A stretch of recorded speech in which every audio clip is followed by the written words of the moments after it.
Shalom,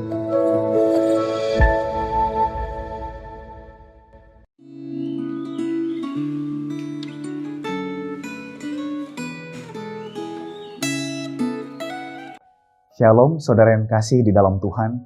Bersyukur untuk hari ini. Ada satu kesempatan yang Tuhan berikan untuk kita kembali berjalan bersama Tuhan di dalam kebenarannya. Saudara tentu mengetahui benda ini. Ya, ini adalah helm. Dan helm yang keras, itu adalah helm yang bagus. Oleh karena helm ini dapat melindungi kepala kita dari benda-benda yang berbahaya di dalam perjalanan kita. Tetapi saudara, kepala yang keras itu bukanlah sesuatu yang baik. Kepala yang keras bersumber dari hati yang sudah mengeras.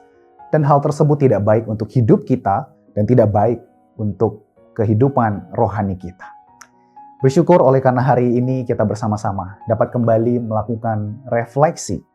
Dan di dalam kesempatan ini, refleksi Gema tanggal 6 Agustus 2021, kita akan merenungkan akan sebuah tema dengan judul Jangan Mengeraskan Hati. Terambil dari kisah tentang Ahazia yang hatinya itu mungkin keras seperti ini. Dan kita tentu saja dapat membaca kisahnya di dalam Alkitab pada 2 Raja-Raja pasal yang pertama.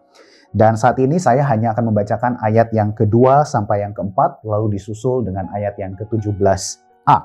Oleh karena itu saudara, sediakan pula waktu ya untuk kita bisa membaca kisahnya dengan lebih lengkap di dalam Alkitab kita masing-masing pada 2 Raja-Raja pasal yang pertama. Selain itu juga simak di dalam Gema, di mana di situ kita bisa mendapatkan insight atau pemahaman konteks latar belakang yang memperlengkapi kita akan pembelajaran firman Tuhan. Sebelum saya membaca akan bagian firman Tuhan ini, marilah kita berdoa. Bapa, kami datang kepadamu dengan sebuah maksud untuk kami mendapatkan belas kasihan-Mu. Kami percaya bahwa apa yang hendak kami baca adalah kebenaran Allah yang bermaksud untuk mengajar dan bentuk kami untuk menjadi pribadi yang berkenan kepadamu. Seturut belas kasihan-Mu, kiranya Roh Kudus menerangi kami untuk belajar dan mendengar dan melakukan firman-Mu. Dalam nama anak-Mu yang tunggal, Tuhan Yesus Kristus Tuhan kami berdoa. Amin. 2 Raja-Raja pasal yang pertama ayat yang kedua sampai keempat. Pada suatu hari jatuhlah Ahazia dari kisi-kisi kamar atasnya yang ada di Samaria, lalu menjadi sakit.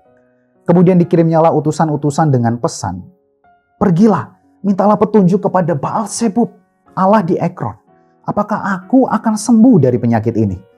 Tetapi berfirmanlah malaikat Tuhan kepada Elia, orang Tisbe itu, "Bangunlah, berangkatlah menemui utusan-utusan Raja Samaria dan katakan kepada mereka, apakah tidak ada Allah di Israel, sehingga kamu ini pergi untuk minta petunjuk kepada Baal-Zebub, Allah di Ekron? Sebab beginilah firman Tuhan, engkau tidak akan bangun lagi dari tempat tidur itu dan di mana engkau berbaring, sebab engkau pasti akan mati. Lalu pergilah Elia." Nah, singkat cerita, Elia pada akhirnya bisa berjumpa dengan Raja Ahazia dan dalam ayat 17a dikatakan, "Maka matilah Raja Ahazia sesuai dengan firman Tuhan yang telah dikatakan oleh Elia tersebut." Saudara, Raja Ahazia adalah Raja Israel. Tetapi anehnya dia tidak mengakui Tuhan Allah yang sesungguhnya Raja Israel yang sejati, yang seharusnya menjadi sumber akan segala petunjuk hidupnya dan bangsanya. Ahazia jatuh sakit. Tetapi entah mengapa kemudian ketika ia hendak bertanya tentang bagaimana nasib hidupnya, ia tidak mengindahkan Tuhan. Seolah-olah Allah tidak ada. Ia malah mengirim utusan untuk meminta petunjuk kepada Baal-Zebub adalah Allah Ekron. Seperti yang dicatat oleh penulis Gema, itu adalah Allah dari orang Filistin. Yang kemudian di dalam 1 Raja-Raja pasal yang paling terakhir dikatakan memang ternyata Ahazia ini adalah seorang penyembah Baal. Saudara, malaikat Tuhan kemudian datang melalui Elia dan menyampaikan kepada utusan untuk menegur dia, mengabarkan tentang berita bahwa dia tidak akan sembuh dan bahkan akan mati. Akhir kisah Ahazia memang tragis. Tetapi di tengah-tengah ayat yang tadi saya bacakan, ada kisah yang sebetulnya sangat menarik untuk kita simak. Dan saya akan merangkumnya dengan kisah seperti ini. Setelah Ahazia tahu bahwa Elia menyampaikan nubuatan akan kematiannya, Ahazia ternyata mengirim utusan, yaitu seorang perwira dengan 50 anak buahnya untuk datang kepada Elia. Apakah artinya itu? Saudara, tersirat bahwa Ahazia ingin membunuh akan Elia.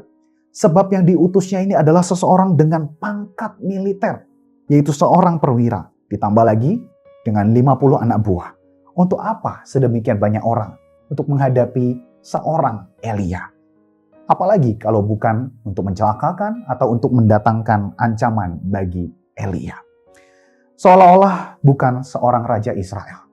Raja Ahazia ini tidak mengetahui bahwa Elia adalah seorang abdi Allah. Allah yang mau berapa ribu pun orang datang kepadanya. Jika tangan Allah teracung kepadanya, bukankah tidak akan ada seorang pun yang akan selamat darinya? Saudara, alhasil perwira pertama dengan 50 anak buahnya datang kemudian perwira kedua dengan 50 anak buahnya. Mereka semua mati, hangus oleh api dari langit. Sebagai tanda bahwa pada Elia ada Allah yang betul-betul hidup di tengah-tengah Allah mati yang ada di sekitar mereka. Saudara, tidak hanya 2 kali, tetapi 3 kali Ahazia mengirimkan utusan seorang perwira dengan 50 anak buahnya. Dan ini adalah tanda betapa kerasnya akan hati Ahazia. Sesuatu yang ironis terjadi. Ketika perwira ketiga itu datang menjumpai Elia di atas puncak bukit, segera berlututlah dia dan kemudian memohon belas kasihan kepada dia. Bahkan dalam ayat 13 dan 14 dikatakan, "Ya abdi Allah, biarlah kiranya nyawaku dengan 50 hamba-hambamu ini berharga di matamu. Bukankah api sudah turun dari langit dan memakan habis 2 perwira yang dahulu dengan ke-50 anak buah mereka? Tetapi sekarang biarlah nyawaku berharga di matamu." Apa yang terjadi kemudian? Perwira ini beroleh belas kasihan. Dan ia bersama dengan 50 anak buahnya tidak dihanguskan. Seperti 2 perwira pendahulunya. Saudara, apa yang dapat kita refleksikan melalui kisah ini? Maka pertanyaan refleksi bagi kita. Saudara, siapakah yang menjadi petunjuk kehidupan kita? Bukankah kita telah beroleh kasih karunia Allah di dalam Yesus Kristus, Sang Pemberi dan Sang Penjamin kehidupan kekal itu? Masihkah kita hidup oleh hidup yang dianugerahkan kepada kita ini dengan cara mencari petunjuk-petunjuk kepadanya dan berencana untuk hidup sesuai dengan perkenannya? Atau kepada siapakah petunjuk kehidupan itu kita cari?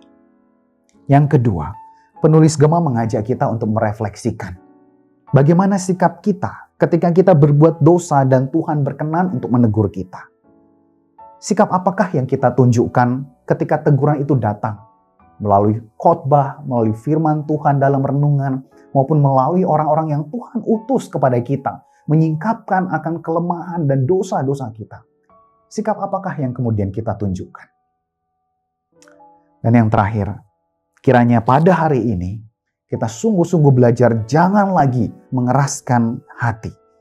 Tetapi belajar dari seorang perwira yang di dalam rasa takutnya justru merendahkan diri dan seolah-olah lebih mengenal daripada Ahazia akan Allah itu, yaitu Allah yang memiliki karakter, yaitu penuh dengan belas kasihan.